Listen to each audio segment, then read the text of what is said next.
Hello and welcome to IR Thinker, where we explore the world of international relations one critical issue at a time. I'm Martin Zupko. Why did Imperial China's autocracy prove more durable than European absolutism, and what does that tell us about the system governing China today?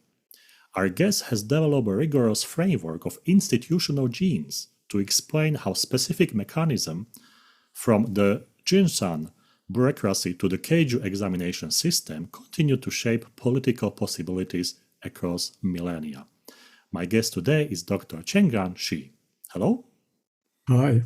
Thank you for having me here. Chenggang Xu is a senior research scholar at the Stanford Center on China's Economy and Institutions. Chenggang's research is in political economics, institutional economics, law, development economics, and other aspects of the political economy, including the Chinese political economy. He recently published a book.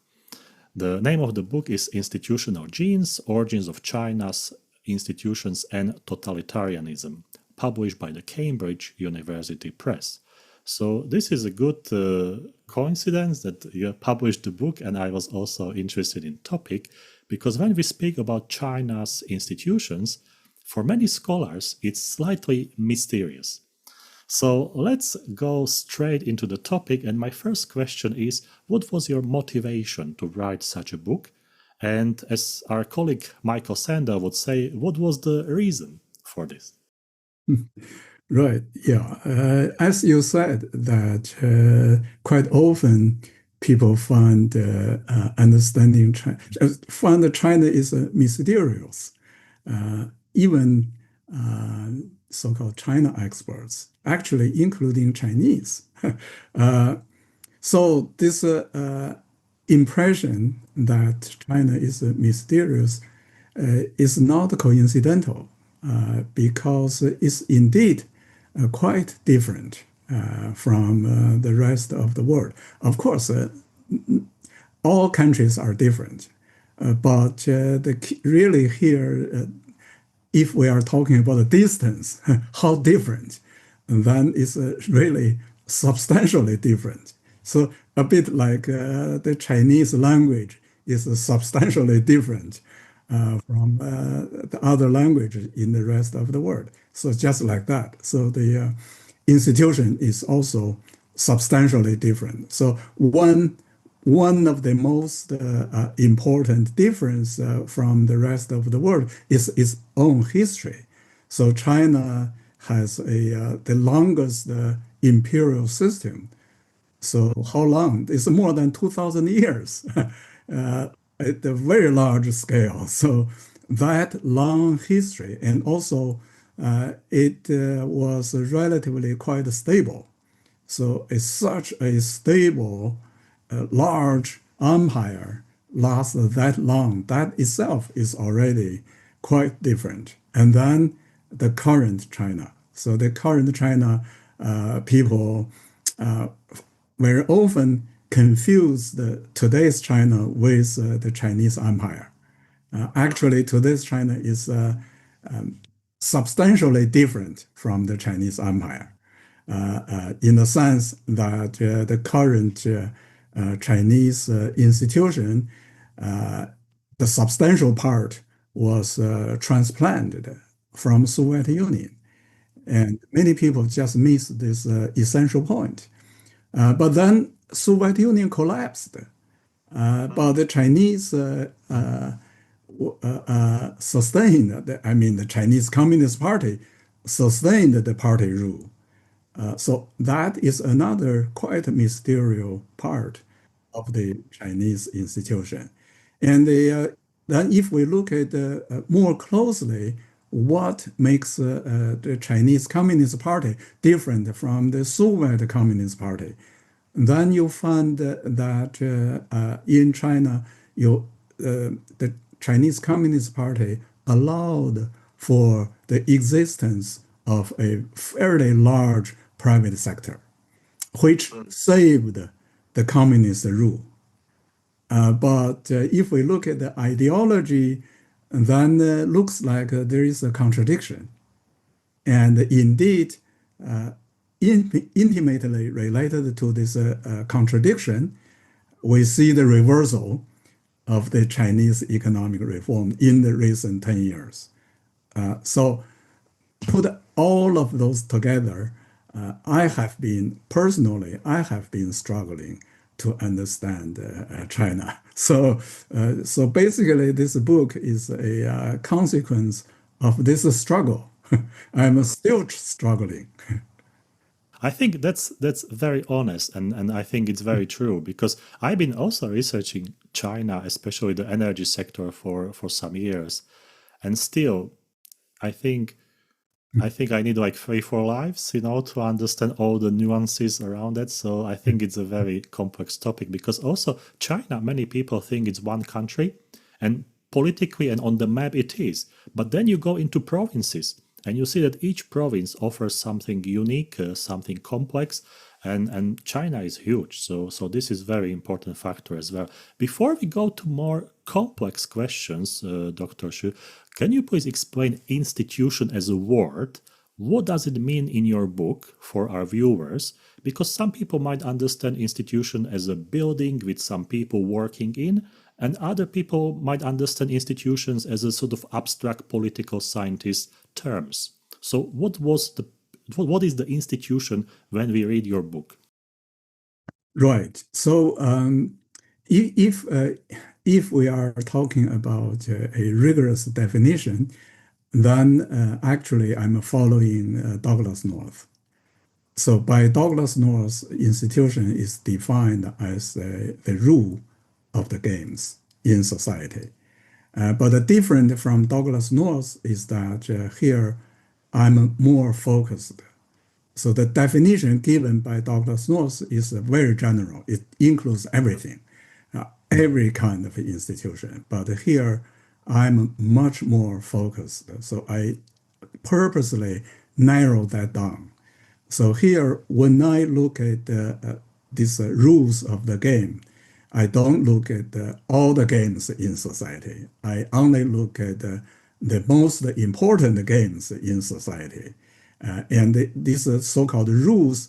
So the rules, there are actually roughly two types of rules. So one type of rules is formal, like you have a written constitution, you have a written legislation, and you have a formal definition of all kinds of organizations of the government, some things like that. But actually, that is not sufficient. So you have a very large part of institutions, or perhaps a more important part of the institution is not formal. It's not written, and it's not expressed in a way of formal organizations. For example, the Great Britain doesn't even have a written constitution, but it has the most stable constitutional arrangement. So this is a leading example that the so-called institution is to a large extent is in people's mind. So what people believe. So the language I'm using in this book, I call that as a social consensus. So these are the substantial, the fundamental social consensus that people follow. So that is actually an essential part of the institution. And more concretely, when I talk about institution, I focus mostly on the major arrangements related to people's interests or incentives. So the institutions provide proper incentives, positively or negatively. I see. Okay, let's go to those more complex questions, because you have many talks about the book already, and I try to emphasize, or I try to underline something that is maybe required to explain a little bit more because of complexity of the topic. So your central analytical concept is institutional genes, which you describe as a fundamental, self-replicating, and empirically identifiable institutional elements. And during the recent talks, you emphasized that you want this concept to be more rigorous than broad terms like culture, for instance. For our audience, could you explain how this framework opens the black box of path dependency that you are using in the book, and how the characteristic of repetitiveness, incentive-compatibility, and stemness allow us to identify the specific mechanisms that guide institutional change? I know it's a long question, but therefore we have more room to explain your views and your perspectives. Right. So just like when I was answering your question about the definition of institutions, I cited Douglas North. And here again, so when I am trying to explore institutional changes, I'm also following Douglas North. So Douglas North is the person who invented this path dependence theory, arguing that institutional changes actually depends very much on where it comes from. So it depends on the path. But here I want to go further. I'm following him, but not only applying his theory, but want to do more. So want to understand better. So why? So the question becomes why institutional changes are path dependent. So then here I would start from those very basic institutional elements and examine how these basic institutional elements are going to evolve. And so when we look at those very basic institutional elements, looking at how they evolve and comparing those with macro level institutional changes, then you'll find that nominally, so there were many historical events and historically there were changes of regimes. But if you look at those very basic elements of institutions, you'll find these basic elements actually change very slowly, very slowly. So that is my way of looking at things. But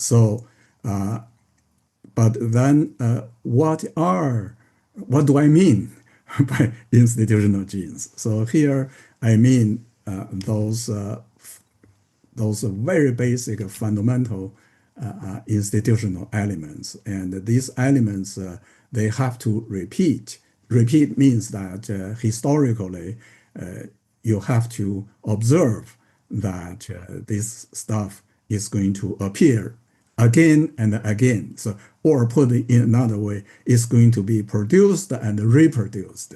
And then the question is why they are reproduced.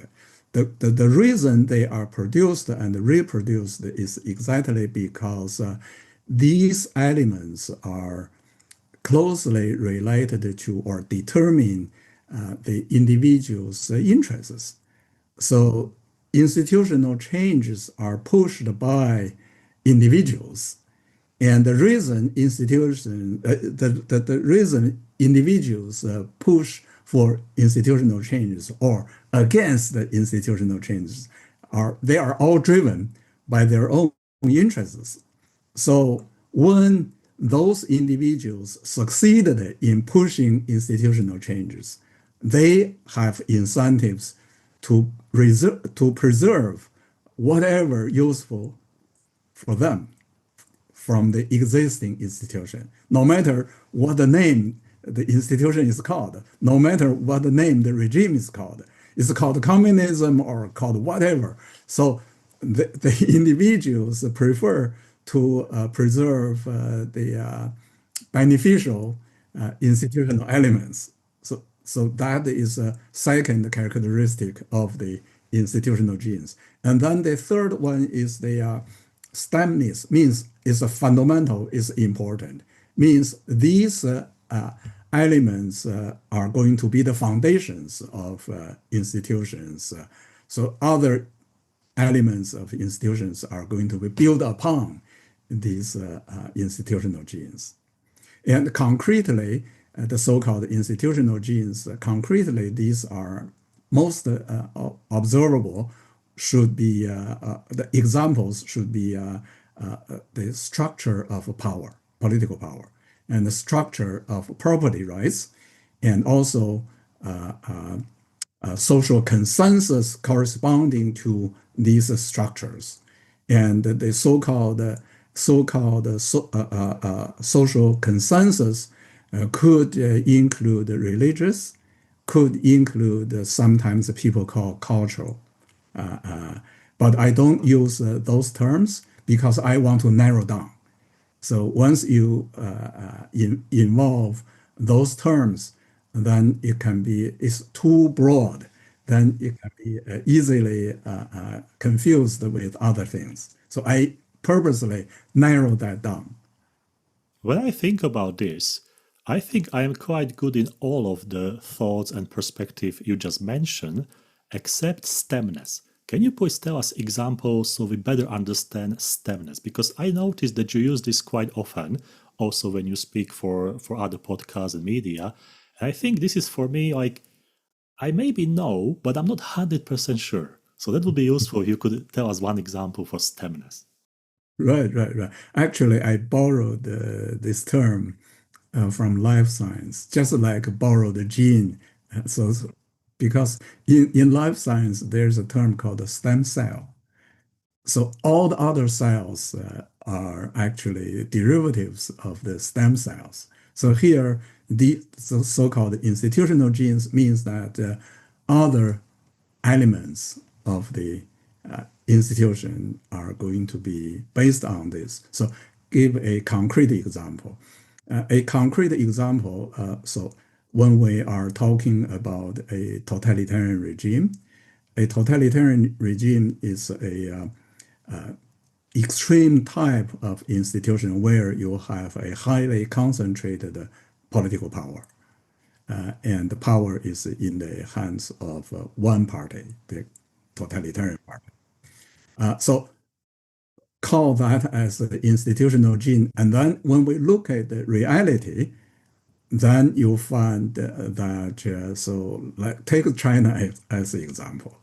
So in the Chinese constitution, the constitution made it clear that the party leads everything. So what's the meaning that party leads everything? It means that the party controls everything. And then concretely, what is that? So concretely, the party controls the Congress, the legislature. The party controls the state, the executive branch.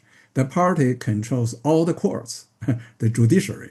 The party controls all the military, all the armed forces. The party controls all the police forces. The party controls all the media. The party controls all organizations. And among organizations, it would include also churches, temples, NGOs, everything. So nothing is not under the control of the party. So you could build upon this very basic thing. You build upon this, you have many details. So then all the other details are important part of the institutions, but the foundation is the this part of institutional gene, the concentration of the political power. So that was good explanation, so thanks for that.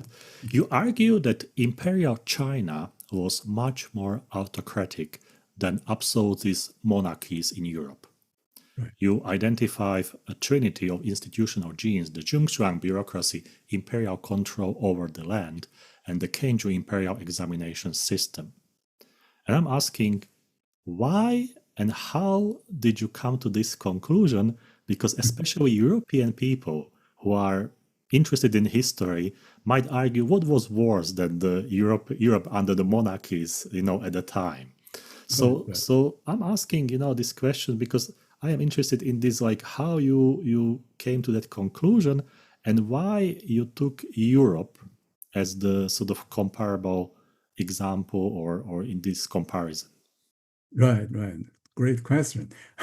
Right.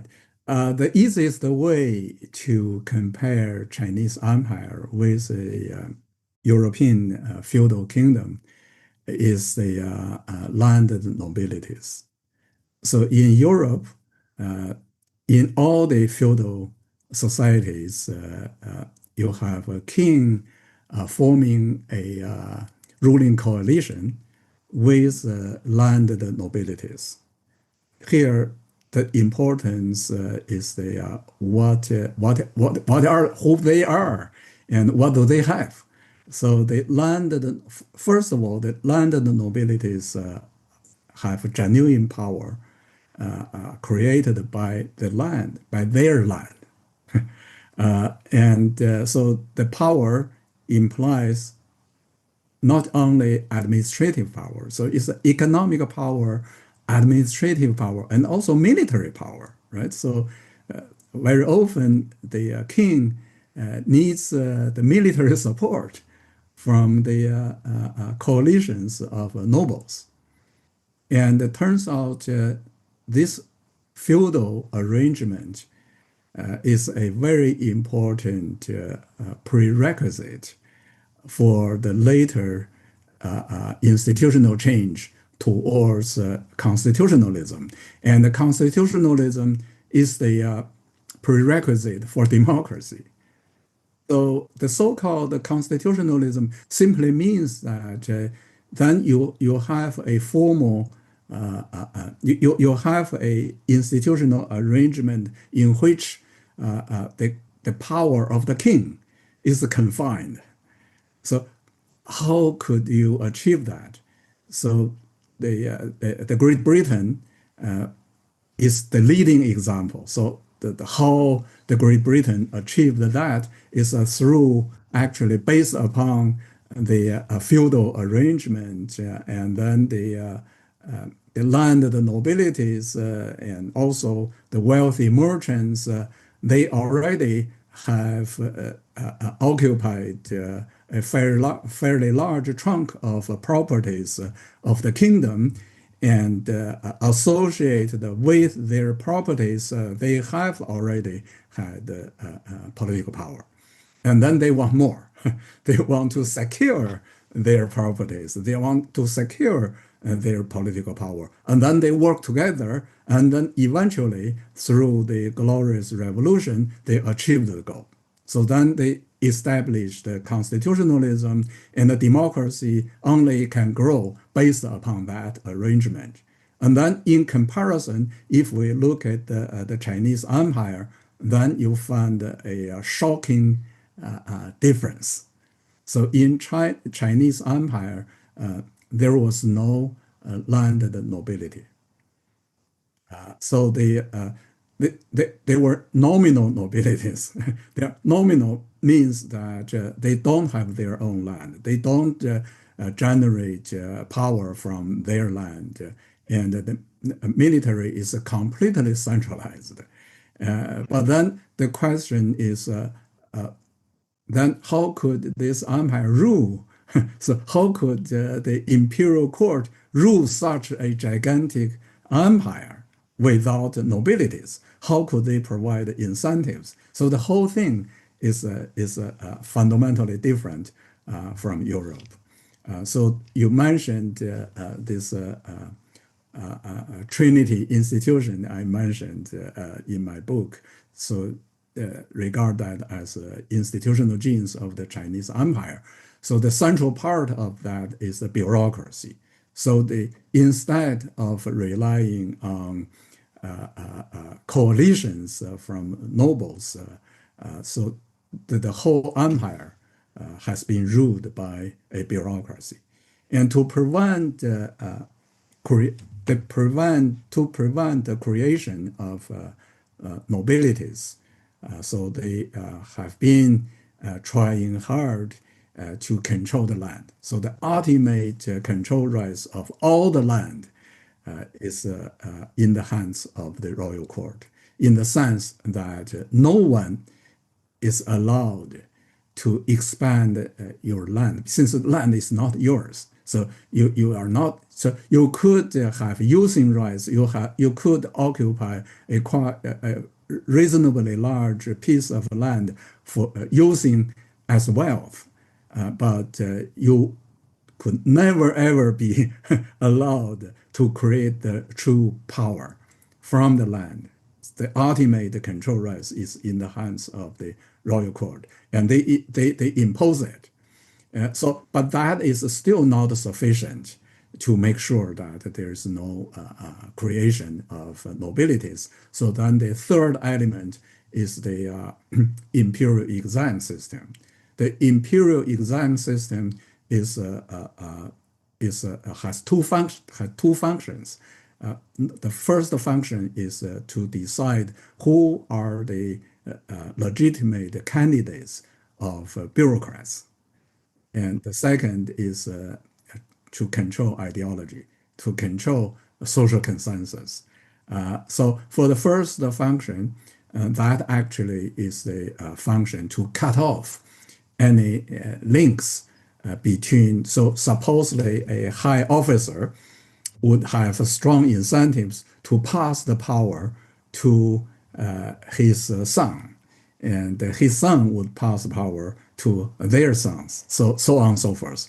So to cut off this, then you have this imperial exam system means that nobody would be allowed to pass your power to your siblings. So anyone has to pass the exam first. And the exam can be very tough. And also the content of the exam is exactly about this social order.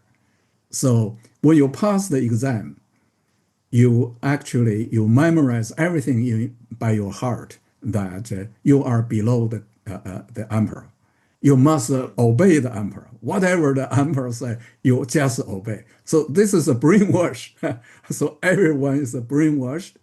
And so just like following constitutional rule is the consensus in the UK and in the United States. The same thing in China. So following the emperor is the social consensus. If you don't follow, others will follow.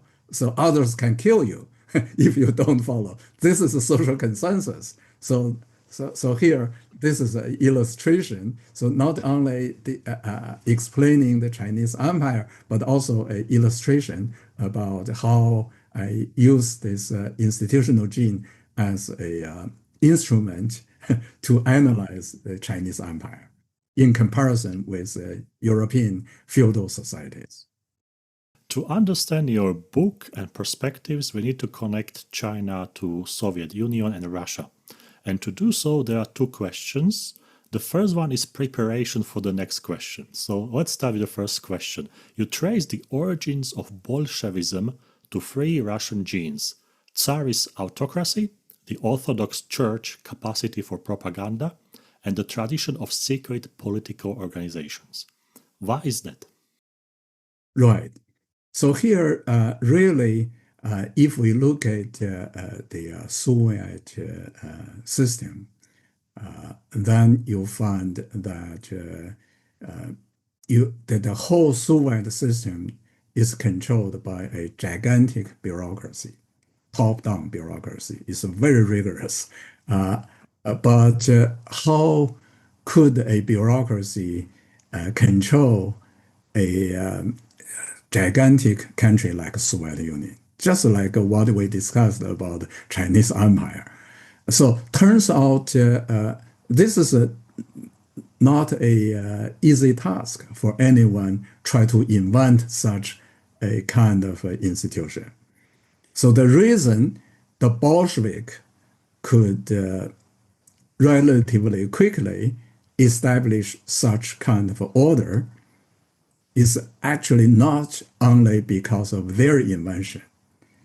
So they inherited this kind of a top-down, the gigantic, sophisticated top-down bureaucracy from the Tsarist imperial system. So that is why I regard that part as a part of this institutional genes. And then So the Soviet system is not only about a top-down bureaucracy. So you have a organized ideology penetrating the whole society. So the Communist Party controls the whole society through many different ways. And one of the major ways of controlling the whole society is the penetration. It turns out if we look at their ways of penetrating the Soviet society, then you find if we look at the concrete approaches, slogans, whatever, so how they organize, how then you find highly similar. Those things are very, very similar to the Russian Orthodoxy and Russian Orthodox Church. So the difference is that the God is changed. So now there's no Jesus, right? So they changed those words and those names, but they followed many things from there. So in the Tsarist Russia, there was no clear separation between the church and the secular. So the Tsar is the head of the church. The same thing under the communist rule. The communist is the head. So the Communist Party can be regarded as a church, and the Communist Party controls the state. So in that way, and the Communist Party penetrates the whole society using many of these approaches, which the Russian population familiar with. So that's the second institutional gene. And then the third is the secretive political organizations. That actually is the way the Communist Party itself. So how the Communist Party organizes itself, how the Communist Party operates. So they organize themselves, they operate in the way very much in the sense of inherited from the existing secretive political organizations. Existing means when the Bolshevik was created, they inherited the existing those kind of organizations. So one of the leading one was called People's Will Party. By the way, Lenin's elderly brother was a local head of a People's Will Party. And Lenin learned from his brother a lot. So by reading his notes, by reading the books he left over, so on and so forth. Let's go to that second question. You argue that Mao Zedong transformed the imported Soviet model into a uniquely Chinese system you call regionally administered totalitarianism. How did this system, which you say fuses Marx plus Qin Shi Huang, draw upon the Imperial Jinzhu gene, and how did it paradoxically create the decentralized administrative foundation that would later fuel the economic reforms? Right. So indeed, so the Chinese Communist Party replicated the Soviet system in the early 1950s. But starting from 1958, Mao launched a campaign called the Great Leap Forward. There is a huge literature about the Great Leap Forward, but the literature focuses more on the famine, on the chaos, on the process. But here, my focus is the change of institution. So means changing from the Soviet type governance into the Chinese type of governance. The Chinese type of governance indeed very much related to historically how the Chinese Empire was ruled. So historically, the Chinese Empire was ruled in the way that what the emperor, what the imperial court cared most is to control the local bureaucrats. So all the bureaucrats are appointed by the imperial court. So once appointed, their loyalty and their fulfillment of the strategic goal. So these must be guaranteed. So the imperial system inspect them regularly to make sure that they are loyal and they fulfill the goal, the strategic goal. But then concretely, how should they do in fulfilling the strategic goals? They, the, the imperial court will not be bothered. So they are not bothered about the details. So they just set up a strategic goal and you have to fulfill. So either you are able to and you may get a promotion because you are capable, or you lost your position, or even being executed if you fail to do what you have to do. So that is the way the Imperial China being ruled. And so essentially the empire, since it's a gigantic empire, has a very long history. So it's divided into provinces, prefectures, and counties. So there are more than 2,000 counties. So and each county is going to be ruled concretely by the head of the county. But the head of the county is appointed bureaucrat, is not noble. So the imperial court could make a decision to promote or demote any head of the county.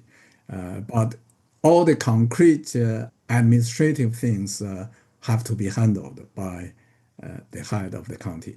So when Mao Zedong changed the Chinese institution in 1958, so basically the change was in that trajectory.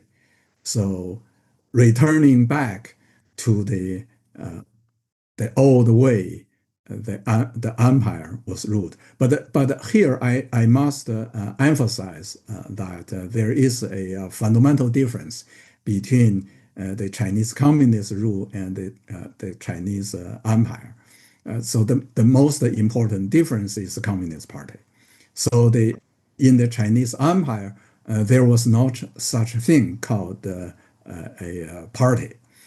So then what would make a difference? So with or without party. So what makes the difference? The difference is that the party penetrates to every corner of society. But under the imperial rule, the empire was not able to control at that level.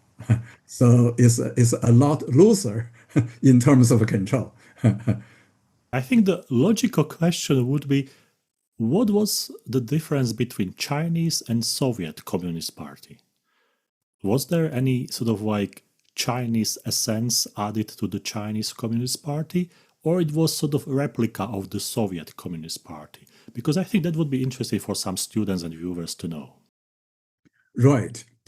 If we are talking about the most important fundamental communist rules, then all of those, when we are talking about the Chinese Communist Party, all of those fundamental rules were from Soviet Union. Nothing was invented by the Chinese. So the leading example is the basic rule of a Communist Party called the democratic centralization. This is a Leninist rule. But many Chinese thought that was the invention of Mao Zedong. It's just totally wrong. So this is a fundamental rule, and this fundamental rule was from Soviet Union. So as a party, is exactly replica of Soviet Communist Party. And another very important apparatus of the Chinese Communist Party is the United Front. So United Front is a department within the party. And also United Front is a strategy, is a fundamental strategy of the Chinese Communist Party. And many Chinese and also many Sino experts in West thought that was Chinese, but that's just wrong, completely wrong. So that was the invention of Lenin. And since the first day of creating the Chinese Communist Party, the Soviet Communist Party already designed the United Front strategy for the Chinese Communist Party. So if we are talking about the difference between the two parties, then the difference is that the Chinese Communist Party has been using this strategy all the time. So from day one up to today, and it's everywhere. But if we are looking at the Soviet Communist Party, they didn't use the United Front strategy that much. So although it's an invention of Lenin, and it worked very well in Soviet Union at their earlier era, but they didn't emphasize that later. So then when people don't know history, they thought that was a unique Chinese, but actually it's not.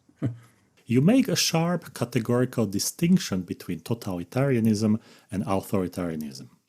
During the reform era, which you term regionally decentralized authoritarianism, private enterprise flourished and the party lacked cells in much of society. If the practice of total control was suspended, did the regime remain totalitarian simply because of the party's ideological claim to total power as codified in the four cardinal principles? That's the question.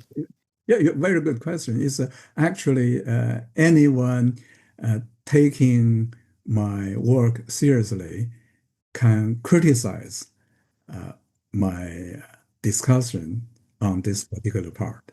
So it looks like I'm contradicting myself. So in that sense, it's a great question. Right. To some extent, there is a contradiction.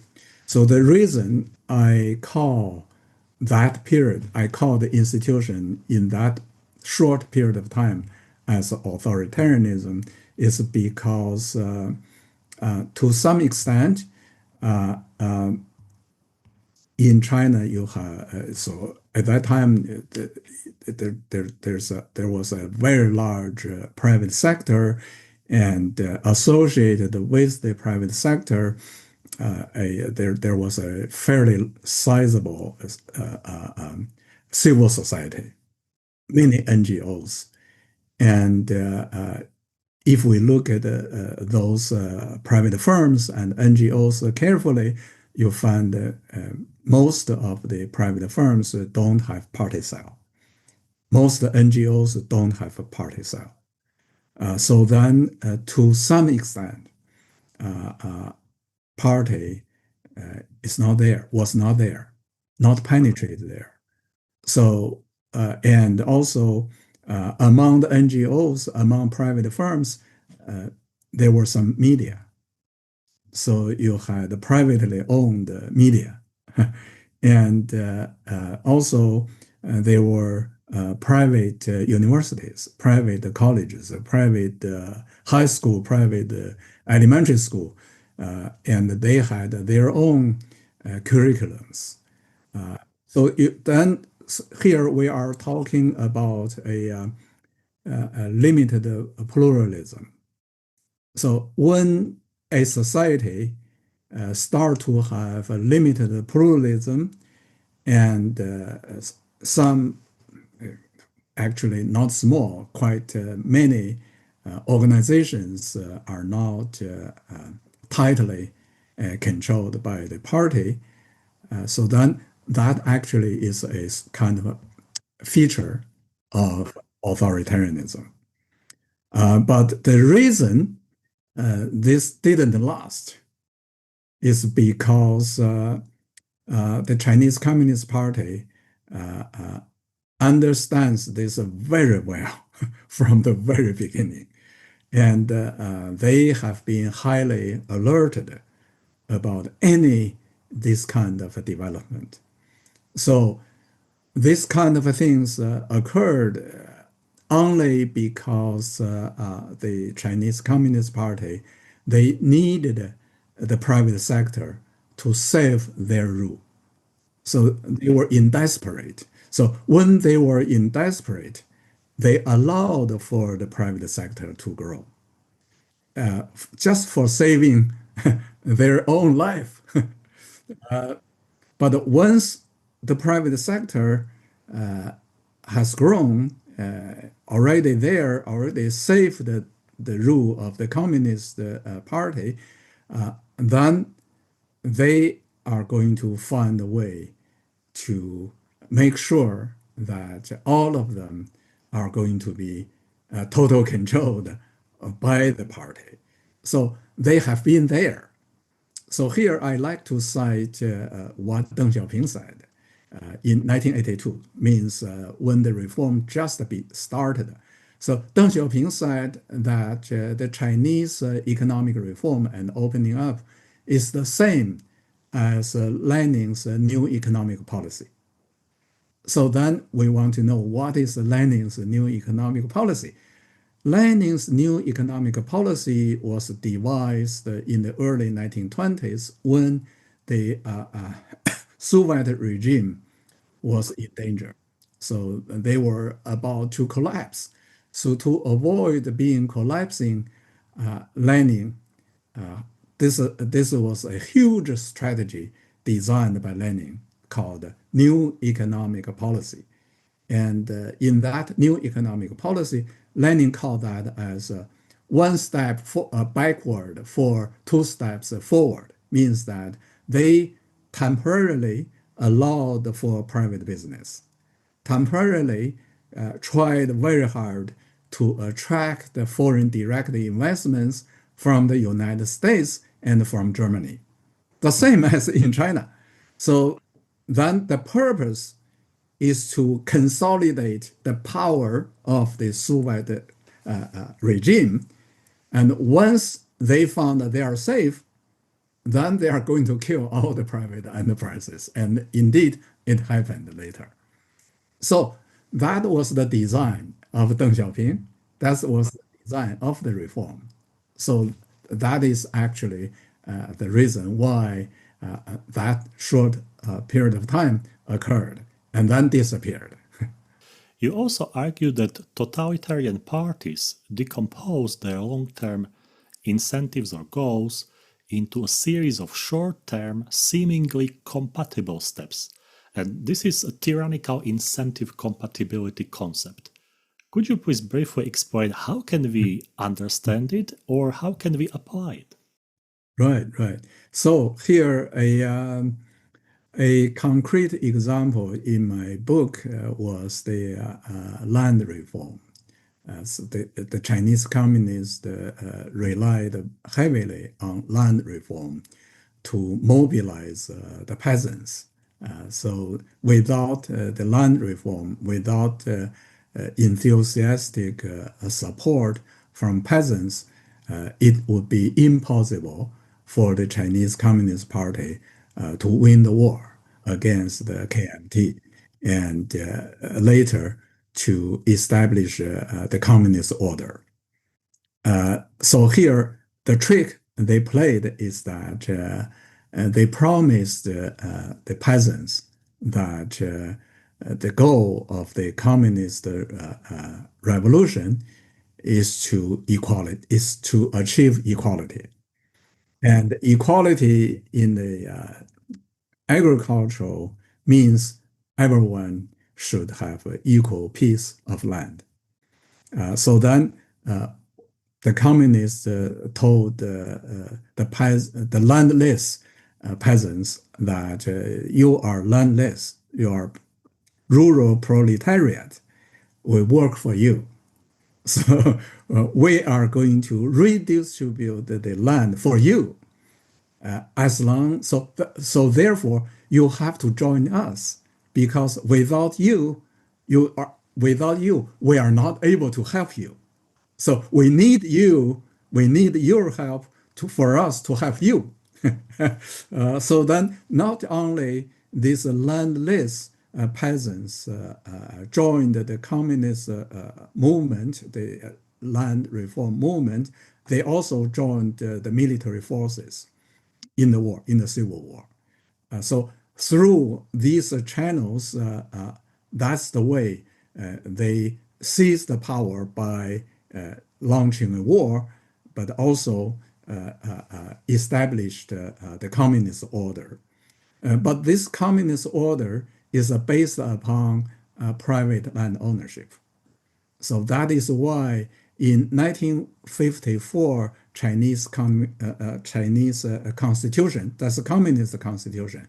If you read the constitution, that constitution doesn't sound like communism completely. So the constitution recognized the private land ownership. However, at the same time, the Chinese Communist Party made it clear that this constitution is a transitional. Transitional means that the next step is to collectivize all the land, just like what happened in Soviet Union. So that is going to happen in China, and indeed, right after the passing the constitution, they started collectivization. So basically, they divided their the ultimate goal into several strategic steps, and for each small step, they cheated everyone. So, but unfortunately, people it's so easy that people can be cheated. So easy. So no mention peasants. So even the American government was cheated, cheated repeatedly. Your book argues that totalitarian economies are fundamentally constrained by the institutions like total state ownership or the soft budget constraint syndrome. And we know that China is now facing some major structural issues. We don't have time to go through all of them because that would be another hour. But can we say that China is aware that it might also divert to the stagnation path that plagued the Soviet Union? Yeah, so if we look at the macro situation, the answer is very simple, yes. And of course, for those who know a bit about the Chinese economy, they may argue that China has a very large private sector. Soviet Union didn't. And China is within the global trade system. Soviet Union was not. So that would make China different. But then would this difference be sufficient enough to make China fundamentally different from the fate of Soviet Union? The answer is no. The reason is this. First of all, talking about the property rights, here actually, like I already mentioned, that the Chinese economic reform is pretty much the same as Soviet new economic policy, Lenin's new economic policy, in the sense that when the Communist Party allowed for private business to grow, attract the foreign direct investments, so on and so forth. But the Communist Party has been very, very clever. So that was designed by Lenin, and the Chinese communists always cited Lenin's principle, which is that the communist is going to control the so-called commanding head sectors. The so-called commanding head, what are these? Number one, 100% of land in China are state-owned. Nearly 100% of the banking is state-owned. And almost all the upper streams are state-owned. So all the strategic sectors are state-owned. So through state ownership of all of this, or just summarizing this as a commanding head. By the way, this is a Lenin's term, the original Lenin's term, commanding head sector. So by state ownership of all the commanding head sector, it makes sure so the party can always fully control the economy. So including nowadays when everyone was talking about Chinese controlling the supply chain, so this geopolitical influence, so on and so forth, all of this are designed and implemented under this system. So only when the party state controls all the commanding high sectors, they can do that. So that also means that they are responsible for financing. They are responsible for the key resource allocation. But this kind of financing and the key resource allocation implies the so-called soft budget constraint. The so-called soft budget constraint simply means that for state-owned assets, when these assets are not performing, when these assets become insolvent, although nominally they could be just like running in a market economy, but they don't go bankrupt. Instead, the party state is going to bail them out, and they know it. So the leading example in today's economy, the most important is the local governments. So here we are talking about nearly 100 trillion RMB debts from that sector. And it's worsening off very, very quickly. But why that happens? So there are many, many discussions in Wall Street. But something missing there in their discussion. The missing is that they didn't know that the soft budget constraint is a particular issue. So this soft budget constraint is a killer. It's the cancer. And this soft budget constraint is inevitable as long as it's a state asset. So that is the issue. And today, so if you look at the details, many details are different from Soviet Union, but if you look at this fundamental institution, which is state ownership, that part is the same as the Soviet Union. And so that follows that regularity. So the cancer is there. Just this cancer is different from the cancer in Soviet Union. So different kind of cancer, but it's cancer. We have spoken mostly about the domestic politics and the development in China. But I think there will be a nature of follow-up question. Can we use the concept of institutional genes in foreign policy or foreign policy analysis? It's going to be more subtle. It's relevant, but it's not easy to apply directly to foreign policy. So it's relevant in the sense that any foreign policy must be based on thorough understanding of the institutions. So without a thorough understanding of an institution, then the foreign policy can be misled. So then for a thorough understanding of the institution, then institutional gene is a very useful analytical tool. One important thing related to foreign policy is a long-term goal of a foreign policy. So long-term goal of a foreign policy is going to be related to, so for example, talking about China, then a issue is how China is going to change and how the policy is going to cope with that change. For example, in the recent many years, there is almost a principle in the White House plus the State Department. The principle is that the American government is not seeking for regime change.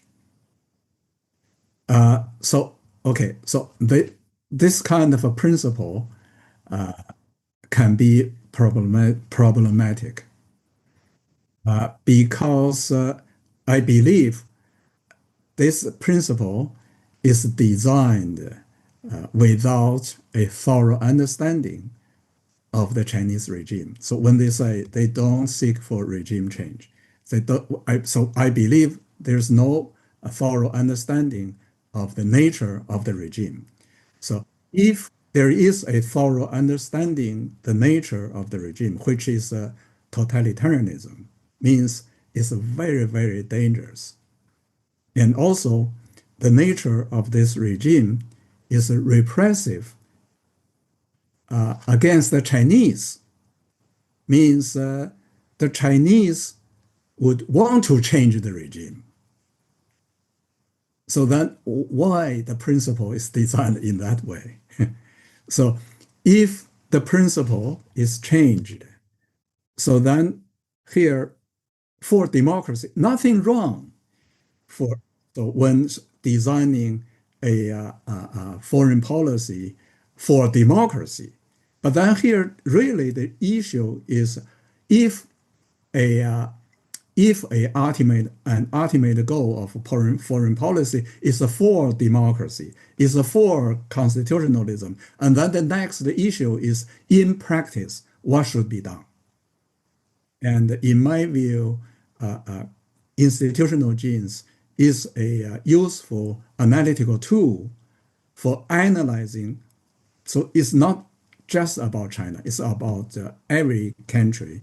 So when we care about transforming a society into a constitutional democracy, then what should be done? What are the prerequisite institutional genes of a constitutional democracy? So that actually is a useful analytical tool. The last question for today's interview. I'm thinking about the book, and I think the book is going to be widely read by scholars, students, and researchers. What would you recommend as an area of study of Chinese politics that this concept coming from your book might be successfully applied and might help to students or researchers to better understand Chinese politics?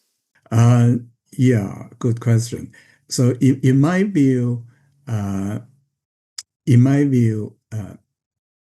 almost everything related to the Chinese society. So anything related to the Chinese economy, the Chinese politics, and the Chinese society, Chinese history, anything this is relevant as long as the research cares about how China was changed or China is going to change.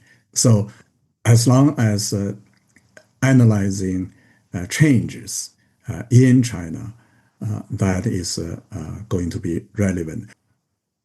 Dr. Chenggang Xu, many thanks for your time. I know that you are busy, but I appreciate that you found a few minutes for IR Thinker. And also many thanks for sharing your research insights, for informing us about the book, about how details are or should be interpreted. And I'm 100% sure that this book is going to be successful for your career and for your academic research. So again, thank you very much for being on IR Thinker. Yeah, thank you. Thank you for having me. Bye for now.